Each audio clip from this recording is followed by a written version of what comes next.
जय माता दी। मेरे सभी प्यारे दोस्तों, मैं लक्ष्मी शर्मा बड़ों को चरण स्पर्श, छोटों को प्यार और बराबर वालों को दिल से नमस्कार करती हूँ।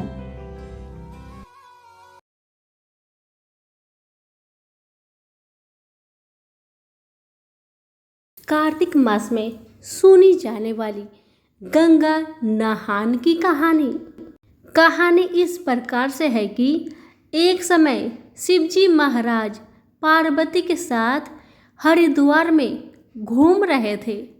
पार्वती जी ने देखा कि सहस्त्रों मनुष्य गंगा में नहा नहाकर हर हर गंगे कहते चले जा रहे हैं, परंतु प्राय सभी दुखी और पाप परायण हैं। तब पार्वती जी ने बड़े आश्चर्य से शिव जी से पूछा कि हे महादेव, गंगा जी में इतनी बार स्नान करने पर भी इनके पाप और दुखों का नाश क्यों नहीं हुआ? क्या गंगा में समर्थ नहीं रही? शिव जी ने कहा, प्रिय, गंगा में तो वही समर्थ है, परंतु इन लोगों ने पाप नाशिनी गंगा में स्नान ही नहीं किया, तब इन्हें लाभ कैसे हो? पार्वती जी ने आश्चर्य से कहा कि स्नान कैसे नहीं किया? सभी तो नहा नहा कर आ रहे हैं, अभी तक इनके शरीर भी सूखे नहीं। शिवजी ने कहा, ये केवल जल में डुबकी लगाकर आ रहे हैं, तुम्हें कल इसका रहस्य मैं समझाऊंगा। दूसरे दिन बड़े जोर की बरसात होने लगी। गलियां कीचड़ से भर गई। एक चौड़े रास्ते में एक गहरा गड्ढा था। चारों ओर लपटीला कीचड़ भर रहा था। शिवजी ने लीला से ही वृद्ध रूप धारण कर लिया और दीन विवश की तरह गड्ढे में जाकर ऐसे पड़ गए जैसे कोई मनुष्य चलता चलता गड्ढे में गिर गया हो और निकलने की चेष्टा करने पर भी ना निकल पा रहा हो। पार्वती जी को उन्होंने यह समझाकर गड्ढे के पास बैठा दिया कि देखो, तुम लोगों को सुना सुनाकर यूं पुकारती रहो कि मेरे वृद्ध पति गड्ढे में गिर पड़े हैं, कोई पुण्य आत्मा इन्हें निकालकर इनके प्राण बचाए और मुझ असहाय की सहायता करे। शिव जी ने यह और समझा दिया कि जब कोई गड्ढे से मुझे निकालने को तैयार हो तब इतना और कह देना कि भाई, मेरे पति सर्वथा निष्पाप है, इन्हें वही छुए जो निष्पाप हो। यदि आप निष्पाप है तो इनके हाथ लगाए, नहीं तो हाथ लगाते ही आप भस्म हो जाओगे। पार्वती जी तथास्तु कहकर गड्ढे के किनारे बैठ गई और आने जाने वालों को सुना सुनाकर शिव जी की सिखाई हुई बात कहने लगी। गंगा में नहा नहा कर लोगों के दल आ रहे हैं। सुंदर युवती को यूं बैठी देखकर कईयों के मन में पाप आया। कई लोग लज्जा से डरे तो कईयों को कुछ धर्म का भय हुआ, कई कानून से डरे। कुछ लोगों ने तो पार्वती जी को मरने दे बूढ़े को, क्यों उसके लिए रोती है। आगे और कुछ दयालु सच्चे चरित्र पुरुष थे। उन्होंने करुणा बसो युवती के पति को निकालना चाहा, परंतु पार्वती के वचन सुनकर वे भी रुक गए। उन्होंने सोचा कि हम गंगा में नहाकर आए हैं तो क्या हुआ, पापी तो है ही, कहीं होम करते हाथ ना जल जाए। बूढ़े को निकालने जाकर इस स्त्री की कथा अनुसार हम स्वयं भस्म ना हो जाए।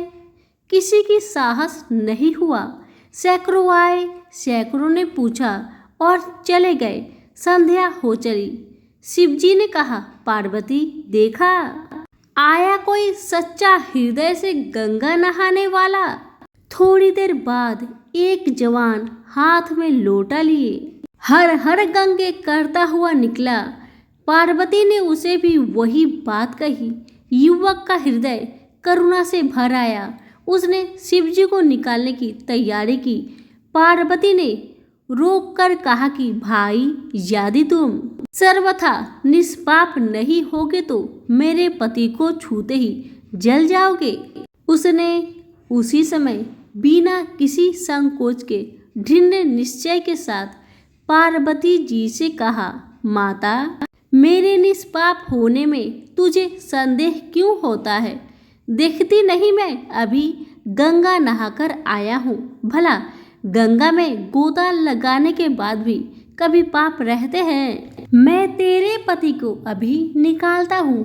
युवक ने लपक कर बूढ़े को ऊपर उठा लिया। शिव पार्वती ने उसे अधिकारी समझकर अपना असली स्वरूप प्रकट कर उसे दर्शन देकर कृतार्थ किया। शिव जी ने पार्वती जी से कहा कि इतने लोगों में से एक ने ही गंगा स्नान किया है। इस दृष्टांत के अनुसार जो लोग बिना श्रद्धा और विश्वास के केवल दम के लिए गंगा स्नान करते हैं उन्हें वास्तविक फल नहीं मिलता, परंतु इसका यह मतलब नहीं है कि गंगा स्नान व्यर्थ जाता है। गंगा स्नान का बहुत पुण्य भी है। यहीं पर हमारी गंगा स्नान की कथा समाप्त हुई। सभी प्रेम से बोलिए, गंगा मैया की जय हो, उमापति शंकर की जय हो। आइए सुनते हैं गोपाष्टमी पर्व से जुड़ी प्रसिद्ध पौराणिक कथाएं। जब कृष्ण भगवान ने अपने जीवन के 6ठे वर्ष में कदम रखा तब वे अपने मैया यशोदा से जिद करने लगे कि अब वे बड़े हो गए हैं और बछड़ों को चराने के बजाय वे गाय चराना चाहते हैं। उनके हठ के आगे मैया को हार माननी पड़ी और मैया ने उन्हें अपने पिता नंद बाबा के पास इसकी आज्ञा लेने भेज दिया। भगवान श्री कृष्ण ने नंद बाबा के सामने जिद रख दी कि अब वे गैया ही चराएंगे। नंद बाबा गैया चराने के मुहूर्त के लिए सांडिल्य ऋषि के पास पहुँचे। बड़े अड़चन में आकर ऋषि ने कहा कि अभी इसी समय के अलावा कोई शेष मुहूर्त नहीं है। अगले बरस तक शायद भगवान की इच्छा के आगे कोई मुहूर्त क्या था। वह दिन गोपा अष्टमी का था जब श्री कृष्ण ने गैया पालन शुरू किया। उस दिन माता ने अपने कान्हा को सुबह सुंदर से तैयार किया और मोर मुकुट लगाया, पैरों में घुंघरू पहनाई और सुंदर सी पादुका पहनने दी। लेकिन कान्हा ने वे पादुकाएं नहीं पहनी। उन्होंने मैया से कहा, अगर तुम इन सभी गैया को चरण पादुका पैरों में बांधोगी तभी मैं यह पहनूंगा। मैया ये देख भावुक हो जाती है और कृष्णा बिना पैरों में कुछ पहने अपनी गैया को चराने के लिए ले जाते हैं। गौचरण करने के कारण ही श्री कृष्ण को गोपाल या गोविंद के नाम से जाना जाता है।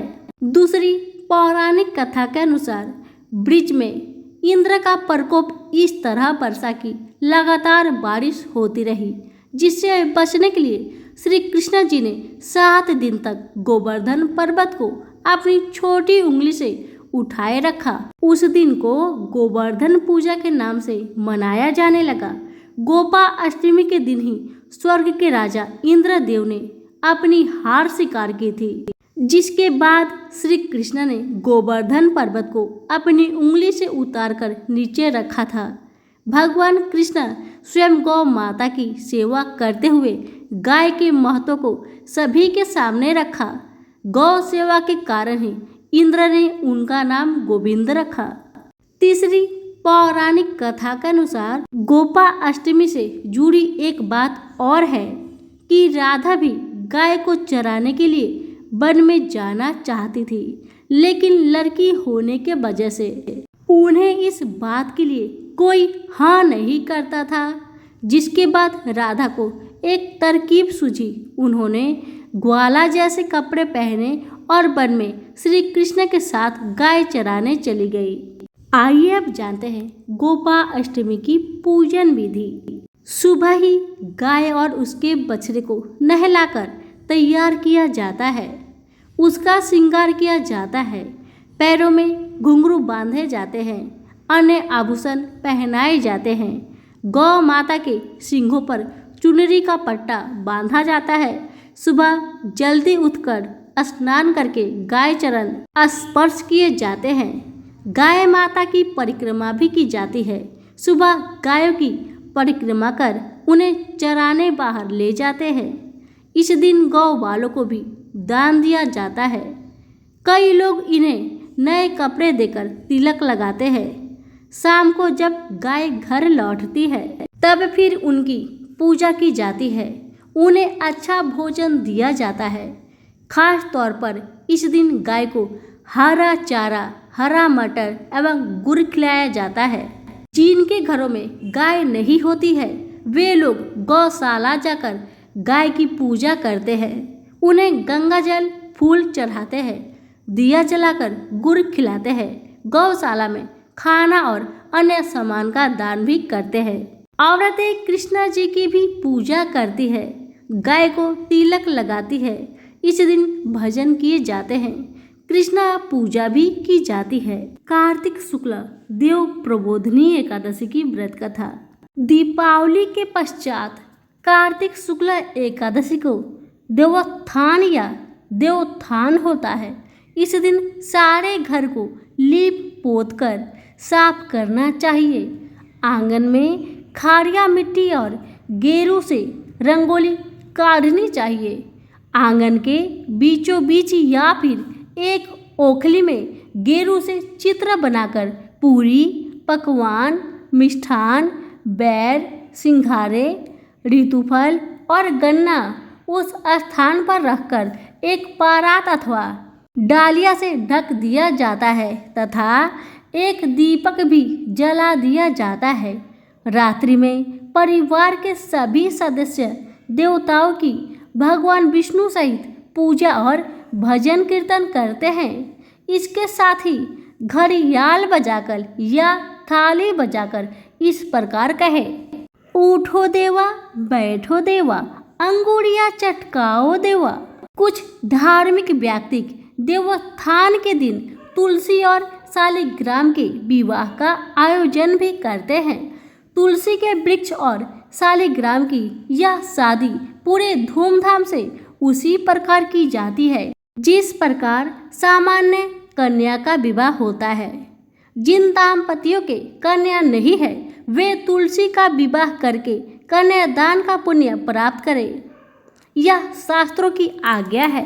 ब्रह्मा जी बोले कि हे मुनि श्रेष्ठ, अब आप पापों को नष्ट करने वाली तथा पुण्य और मुक्ति को देने वाली प्रबोधिनी एकादशी का महात्म्य सुनिए। भागीरथी गंगा मनुष्य को तभी तक फल देती है जब तक कि कार्तिक मास की प्रबोधिनी एकादशी नहीं आती। तीर्थ, नदी, समुद्र आदि तभी फल देती है जब तक प्रबोधिनी एकादशी नहीं आती। कार्तिक मास शुक्ला पक्ष की प्रबोधिनी एकादशी के व्रत का फल 1 सहस्त्र अश्वमेध 100 राज सूर्य यज्ञ के फल के बराबर होता है। नारद जी ने पूछा कि हे पिता, एक संध्या को भोजन करने से, रात्रि में भोजन करने तथा पूरे दिन उपवास करने से क्या क्या फल मिलता है, उसे आप समझाइए। ब्रह्मा जी बोले कि हे नारद, एक संध्या को भोजन करने से, एक जन्म की रात्रि में भोजन करने से, 2 जन्म तथा पूरे दिन उपवास करने से 7 जन्म के समस्त पाप नष्ट हो जाते हैं। जिस वस्तु का त्रिलोक में मिलना दुष्प्राय है वह वस्तु प्रबोधिनी एकादशी के व्रत से मिल जाती है। प्रबोधिनी एकादशी के व्रत के प्रभाव से सेमुरु पर्वत के समान कठिन पाप क्षण मात्र में ही नष्ट हो जाते हैं। अनेकों पूर्व जन्म के किए हुए बुरे कर्मों को प्रबोधिनी एकादशी का व्रत क्षण भर में नष्ट कर देता है। जो मनुष्य अपने स्वभाव अनुसार इस प्रबोधिनी एकादशी का विधि पूर्वक व्रत करते हैं उन्हें पूर्ण फल प्राप्त होता है। हे मुनीश्वर, जो मनुष्य श्रद्धा पूर्वक थोड़ा भी पुण्य करते हैं उनका पुण्य पर्वत के समान अटल हो जाता है। जो अपने हृदय के अंदर ही ऐसा ध्यान करते हैं उनकी बीती हुई तथा आने वाली 10 रात्रि पीढ़ियाँ विष्णु लोक में आकर वास करती है और नरक में अनेक दुखों को भोगते हुए प्रीत विष्णु लोक में जाकर सुख भोगते हैं। ब्रह्म हत्या आदि महान पाप भी परबोधिनी एकादशी के दिन रात्रि को जागरण करने से नष्ट हो जाते हैं। परबोधिनी एकादशी को रात्रि को जागरण करने का फल अश्वमेघ आदि यज्ञों के फल से अधिक होता है। समस्त तीर्थों में जाने तथा गौ स्वर्ण भूमि आदि के दान का फल कार्तिक मास की शुक्ल पक्ष की परबोधिनी एकादशी के रात्रि के जागरण का फल के बराबर होता है। इस संसार में उसी मनुष्य का जीवन सफल है जिसने परबोधिनी एकादशी के व्रत के द्वारा अपने कुल को पवित्र किया है। संसार में जितने भी तीर्थ है तथा जितने भी तीर्थों की आस की जा सकती है वह सब परबोधिनी एकादशी का व्रत करने वाले का घर में रहते हैं। मनुष्य को समस्त कर्मों को त्यागते हुए भगवान की प्रसन्नता के लिए कार्तिक मास की परबोधिनी एकादशी का व्रत करना चाहिए। जो मनुष्य इस एकादशी के व्रत को करता है वह धनवान योगी तपस्वी तथा इंद्रियों को जीतने वाला होता है, क्योंकि वह एकादशी भगवान विष्णु को अत्यंत प्रिय है। इस व्रत के प्रभाव से मनुष्य पुनः जन्म लेता है। इस व्रत के प्रभाव से कामिक वाचिक और मानसिक पाप नष्ट हो जाते हैं। इस एकादशी के दिन जो भगवान की प्राप्ति के लिए दान तप होम यज्ञ आदि करते हैं उन्हें अक्षय पुण्य मिलता है। परबोधिनी एकादशी के दिन भगवान की पूजा करने से बाल यौवन और वृद्ध अवस्था के समस्त पाप नष्ट हो जाते हैं। इस एकादशी की रात्रि को जागरण करने का फल सूर्य ग्रहण के समय स्नान करने के फल के सहस्त्र गुना अधिक होता है। मनुष्य जन्म से लेकर जो पुण्य करता है वह पुण्य परबोधिनी एकादशी के व्रत के पुण्य के सामने व्यर्थ है। जो मनुष्य परबोधिनी का व्रत नहीं करते उनके समस्त पुण्य व्यर्थ है। इसलिए हे नारद, तुमको विधि पूर्वक विष्णु भगवान की पूजा करनी चाहिए। जो मनुष्य कार्तिक मास में धर्मपरायण होकर अन्य व्यक्तियों का अन्न नहीं खाते हैं उन्हें चंद्रायन व्रत का फल मिलता है। कार्तिक मास में भगवान दान आदि से उतने प्रसन्न नहीं होते जितने कि शास्त्रों की कथा सुनने से प्रसन्न होते हैं। कार्तिक मास में जो मनुष्य भगवान की कथा को थोड़ा बहुत पढ़ते या सुनते हैं उन्हें 100 गौ के दान का फल मिलता है। जो मनुष्य अपने कल्याण के लिए विष्णु भगवान की कथा सुनते हैं वे अपने कुटुंब का उद्धार करके 1 सहस्त्र गोदान का फल पाते हैं। जो मनुष्य परबोधिनी एकादशी के दिन विष्णु की कथा सुनते हैं उन्हें 7 दीपों के दान का फल मिलता है। जो विष्णु की कथा भक्ति पूर्वक सुनते हैं और कथा बाँचने वाले ब्राह्मण की यथोचित पूजा करते हैं तथा उसे संतुष्ट करते हैं वे उत्तम लोक को जाते हैं। इस पर नारद जी बोले कि हे ब्रह्मा जी, अब आप एकादशी के व्रत का विधान कहिए और कैसा व्रत करने से कौन सा पुण्य मिलता है वह भी समझाइए। ब्रह्मा जी बोले कि हे नारद, इस एकादशी के दिन मनुष्य को ब्रह्म मुहूर्त में उठना चाहिए और नदी तालाब कुआं आदि पर स्नान करके व्रत का नियम ग्रहण करना चाहिए। उस समय भगवान से विनय करनी चाहिए कि हे भगवान, आज मैं निराहार रहूँगा और दूसरे दिन भोजन करूँगा, इसलिए आप मेरी रक्षा करें। इस प्रकार विनय करके भगवान की पूजा करनी चाहिए और व्रत का प्रारंभ करना चाहिए। उसी रात्रि को भगवान के समीप गीत नृत्य बाजे तथा कीर्तन से समय व्यतीत करनी चाहिए। पर बोधनी एकादशी के दिन कृपानता को त्याग कर बहुत से पुण्य अगरबत्ती धूप आदि से भगवान की आराधना करनी चाहिए। शंख के जल से भगवान को अर्घ्य देना चाहिए। इसका फल तीर्थदान आदि से और गुना अधिक होता है। जो मनुष्य अगस्त्य पुष्प से भगवान की पूजा करते हैं उसके सामने इंद्र भी हाथ जोड़ता है। कार्तिक मास में जो बेल पत्र से भगवान की पूजा करते हैं उन्हें अंत में मुक्ति मिलती है। कार्तिक में जो मनुष्य तुलसी जी से भगवान की पूजा करता है उसके 10,000 जन्म के समस्त पाप नष्ट हो जाते हैं।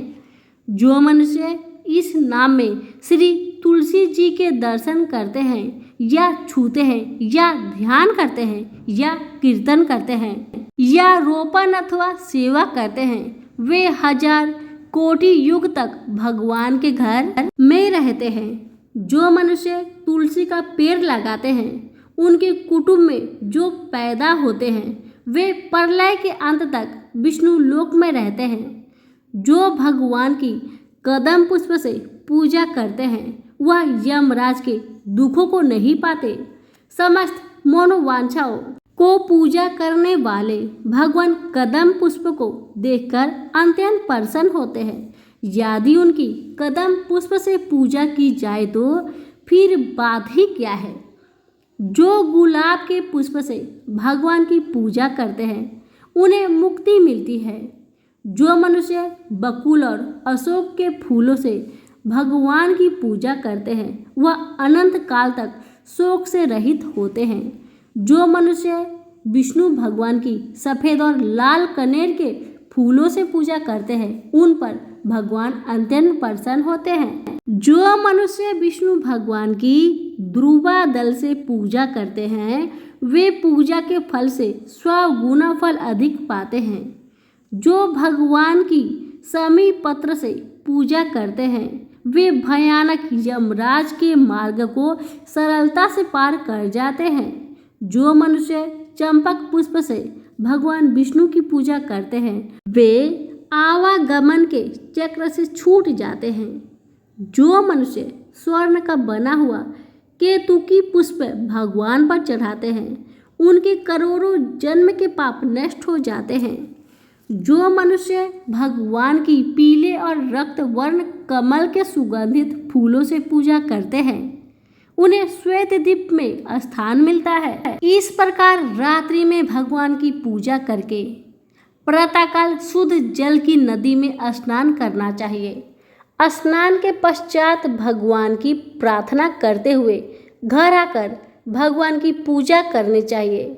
इसके बाद व्रत के लिए ब्राह्मणों को भोजन कराना चाहिए और दक्षिणा देकर मीठे वाक्य द्वारा उनको विदा करना चाहिए। इसके उपरांत भोजन गौ और दक्षिणा से गुरु की पूजा करनी चाहिए और ब्राह्मणों को भूयसी दक्षिणा देकर नियम को छोड़ना चाहिए। ब्राह्मण को यथाशक्ति दक्षिणा देनी चाहिए। जिस ब्राह्मण को रात्रि में भोजन करावे स्वर्ण सहित बैल दान करना चाहिए। जो मनुष्य रात्रि स्नान करते हैं उन्हें दही और शहद दान करना चाहिए। जो मनुष्य फल की आशा करते हैं उन्हें फल दान करना चाहिए। तेल की जगह घी और घी के जगह दूध और अन्नों में चावल का दान करना चाहिए। जो मनुष्य इस व्रत में भूमि पर शयन करते हैं उन्हें सब वस्तुओं सहित शय्या दान करना चाहिए। जो मौन धारण करते हैं उन्हें स्वर्ण सहित तिल दान करना चाहिए। जो मनुष्य कार्तिक मास में उपाहन धारण नहीं करते हैं उन्हें उपाहन दान करना चाहिए। जो इस मास में नमक त्यागते हैं उन्हें शक्कर दान करनी चाहिए। जो मनुष्य नित्य प्रति देव मंदिरों में दीप जलाते हैं उन्हें स्वर्ण या तांबे के दीपक को घी तथा बत्ती सहित दान करना चाहिए। जो मनुष्य चतुर्मास्य व्रत में किसी वस्तु को त्याग देते हैं उन्हें उस दिन से पुनः ग्रहण करनी चाहिए। जो मनुष्य प्रबोधिनी एकादशी के दिन विधि पूर्वक व्रत करते हैं उन्हें अत्यंत सुख और अंत में स्वर्ग को जाते हैं। जो मनुष्य चतुर्मास व्रत को बिना किसी विघ्न के पूरा कर देते हैं उन्हें दोबारा जन्म नहीं मिलता। जिस मनुष्य का व्रत खंडित हो जाता है वह नरक को जाते हैं। जो मनुष्य इस एकादशी के महात्म्य को सुनता व पढ़ता है उसे अनेक गौ दान का फल मिलता है। कार्तिक पूर्णिमा और गंगा स्नान की कहानी। पुराणों में कहा गया है कि इसी तिथि पर शिवजी ने त्रिपुरा नामक राक्षस को मारा था, इसलिए इसे त्रिपुरी पूर्णिमा भी कहते हैं। इस तिथि को भगवान का मत्स्य अवतार हुआ था। इस दिन गंगा स्नान, दीपदान आदि का विशेष महत्व है। इस दिन यदि कृतिका नक्षत्र हो तो महाकार्तिकी होती है और यह भरनी होने से विशेष फल देती है। कार्तिक पूर्णिमा का विधान। इस दिन ओम नमः भगवते वासुदेवाय मंत्र से भगवान कृष्ण की पूजा की जाती है। 5 दिनों तक घी का दीपक जलता रहना चाहिए। ओम वैष्णवे नमः स्वाहा मंत्र से घी, तिल और जौ की 108 आहुतियाँ देते हुए वचन करना चाहिए। आइए सुनते हैं गंगा स्नान की कहानी। चीरा चीरी की कहानी। इस कहानी को कार्तिक पूर्णिमा के अगले दिन पारवा को पढ़ते हैं और आटे के चीरा चीरी बनाकर घर के बीचों बीच रखते हैं और वस्त्र पहनाते हैं। घर के सभी कमरों में घर का सारा सामान रखते हैं और चीरा चीरी को खील बतासे व लड्डू का भोग लगाते हैं। इस दिन खिचड़ी बनाते हैं और घी और आम का अचार रखकर ठाकुर जी का भोग लगाकर खुद भी प्रसाद लेते हैं। सूखी खिचड़ी मंदिर में भी देते हैं। 4 चिड़िया थी, चारों कार्तिक नहाती थी। आई परवा, चारों ने सोचा चलो खिचड़ी बनाए। एक चिड़िया चावल ले आई, एक चिड़िया दाल ले आई, एक चिड़िया घी ले आई। सबने मिलकर खिचड़ी बनाई। सबने सोचा कि पहले नहाकर आती है, फिर सब बैठकर खिचड़ी खाएगी। पहले एक चिड़िया आई, उसे भूख लग रही थी। बाकी चिड़िया अभी नहीं आई थी तो उसने खिचड़ी की भाप खा ली। दूसरी चिड़िया आई, उसने पानी पी लिया। तीसरी चिड़िया आई, उसने खिचड़ी खा ली और चौथी चिड़िया आई, उसने खुरचन खा ली। चारों चिड़िया मर गई। जिस चिड़िया ने भाप खाई थी वो राजा के घर राजकुमारी बनी। जिस चिड़िया ने पानी पिया था वो कुम्हार की लड़की बनी। जिस चिड़िया ने खिचड़ी खाई थी वो ब्राह्मण की लड़की बनी और जिस चिड़िया ने खुरचन खाई थी वो हथिनी बनी। कुम्हार की लड़की राजा के यहाँ दासी बनी। ब्राह्मण की लड़की राजकुमारी की सहेली बनी। हथिनी भी राजा के यहाँ थी। राजकुमारी को पिछले जन्म की सब बातें याद थी। राजकुमारी का विवाह हुआ। जब वह विदा हो रही थी तो राजा से बोली कि मैं अपनी सहेली और दासी को साथ ले जाऊंगी। राजा ने कहा ले जाना। राजकुमारी फिर भी ना गई तो राजा ने पूछा कि तुम्हें और क्या चाहिए, तो वो बोली कि मुझे हथिनी भी चाहिए।